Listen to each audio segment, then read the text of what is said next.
Assalamualaikum warahmatullahi wabarakatuh. Selamat pagi semuanya. Perkenalkan, kami dari kelompok 10 akan mempresentasikan hasil diskusi kami mengenai sistem pengendalian manajemen. Sebelumnya, perkenalkan, saya Adela Gita Pramaswari yang akan bertugas sebagai moderator dalam presentasi kali ini. Di sini saya tidak sendiri, melainkan bersama dengan rekan-rekan saya, yaitu saya Arsandri Risa Putri, saya Wahid Hidayat, saya Muhammad Nafis Yofi. Sebelum memulai presentasi, ada sebuah pepatah dari Mahatma Gandhi mengenai masa depan. Bunyinya seperti ini: masa depan bergantung pada apa yang kita lakukan hari ini. Baiklah, langsung saja. Kami kelompok 10 akan mempresentasikan hasil diskusi kami. Sebelumnya, topik yang akan kami bahas meliputi definisi sistem pengendalian manajemen, yang kedua komponen sistem pengendalian manajemen, yang ketiga ciri-ciri sistem pengendalian manajemen, yang keempat fungsinya, yang kelima manfaatnya, selanjutnya unsurnya, selanjutnya tahapan, dan terakhir faktor sistem pengendalian manajemen. Nah, baiklah, langsung saja kita menuju materinya. Yang pertama, definisi sistem pengendalian manajemen. Menurut Anthony dan Rich, mendefinisikan sistem pengendalian manajemen sebagai sebuah sistem yang memiliki fungsi dalam pengendalian setiap aktivitas yang terjadi di dalam sebuah perusahaan dalam upaya menentukan strategi yang sesuai untuk diterapkan untuk mencapai tujuan perusahaan tersebut.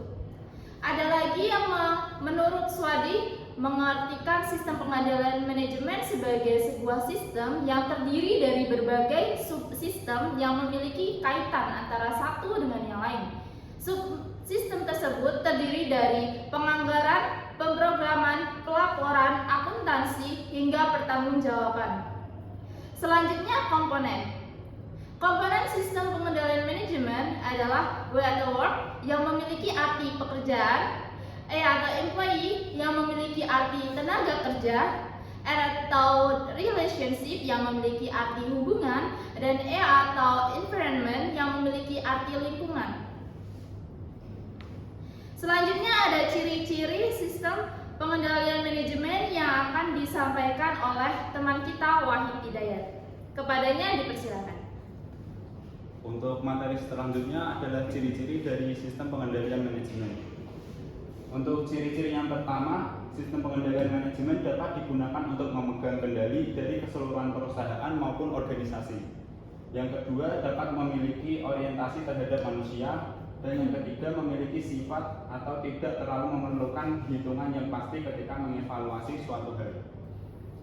Untuk selanjutnya adalah fungsi dari sistem pengendalian manajemen. Yang pertama yaitu dapat melakukan perencanaan yang tepat untuk sebuah perusahaan. Yang kedua, dapat melakukan koordinasi yang tepat antar bagian. Dan yang ketiga, dapat melakukan proses komunikasi informasi yang baik. Untuk yang keempat, mengambil sebuah keputusan akan suatu hal. Untuk fungsi yang terakhir adalah untuk melakukan kendali akan segala hal yang terjadi di sebuah perusahaan. Untuk selanjutnya adalah manfaat dari sistem pengendalian manajemen, yaitu dapat mengetahui sudah sejauh mana program yang sedang dilakukan oleh perusahaan. Sistem pengendalian manajemen juga dapat melihat apakah sudah sesuai dengan standar serta rencana kerja yang telah ditetapkan. Untuk materi selanjutnya adalah unsur-unsur yang akan dijelaskan oleh Arsanda. Oke, untuk materi unsur-unsur ini terbagi menjadi 4 unsur. Yang pertama adalah detektor, lalu selektor, efektor, dan komunikator. Unsur yang pertama itu adalah detektor. Unsur dari sistem pengendalian manajemen yang pertama adalah detektor, yang merupakan alat sebuah perusahaan dalam mengidentifikasi apa yang sebenarnya terjadi dalam suatu proses pengendalian manajemen yang ada di sebuah perusahaan atau organisasi. Yang kedua ada selektor, dapat mengetahui sudah sejauh mana program yang sedang dilakukan oleh perusahaan. Sistem pengendalian manajemen juga dapat melihat apakah sudah sesuai dengan standar serta rencana kerja yang telah ditetapkan. Yang ketiga ada efektor. Unsur dari sistem pengendalian manajemen yang ketiga adalah efektor yang merupakan alat yang digunakan sebuah perusahaan untuk mendorong perilaku maupun tindakan tertentu ketika aktivitas yang dilakukan tidak sesuai dengan pedoman atau patokan yang ada. Unsur yang terakhir adalah komunikator, merupakan alat yang digunakan untuk melakukan transmisi informasi antara bagian detektor menuju asesor maupun sebaliknya. Selanjutnya ada tahapan yang akan dijelaskan oleh Nafis Hafiz. Lalu kita lanjut ke tahapan. Yang pertama adalah pemrograman, yaitu merupakan proses penyusunan berbagai program yang akan dipergunakan sebuah perusahaan maupun organisasi dalam menghitung estimasi seberapa besar sumber daya yang perusahaan tersebut butuhkan. Lalu yang kedua adalah penganggaran, merupakan proses perencanaan serta pengendalian manajemen yang dinyatakan dalam satuan keuangan tertentu yang nantinya akan dipergunakan oleh sebuah perusahaan untuk periode waktu tertentu. Lalu yang ketiga, operasi dan akuntansi. Operasi serta akuntansi merupakan proses pencatatan melalui berbagai sumber daya yang digunakan oleh perusahaan serta pendapatan yang diperoleh selama periode waktu tertentu. Dan yang terakhir, laporan dan analisis. Laporan serta analisis yang merupakan pemilihan sebuah strategi yang tepat untuk ditinjau ulang.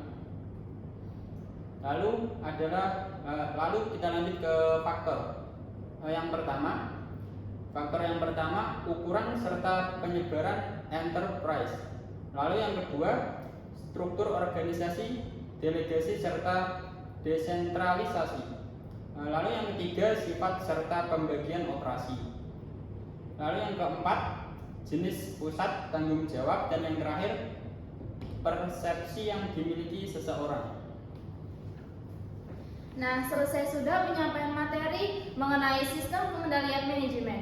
Dari paparan materi tadi dapat disimpulkan bahwa sistem pengendalian manajemen sebagai sebuah sistem yang memiliki fungsi dalam pengendalian setiap aktivitas yang terjadi di dalam sebuah perusahaan dalam upaya menentukan strategi yang sesuai untuk diterapkan dan mencapai tujuan perusahaan tersebut.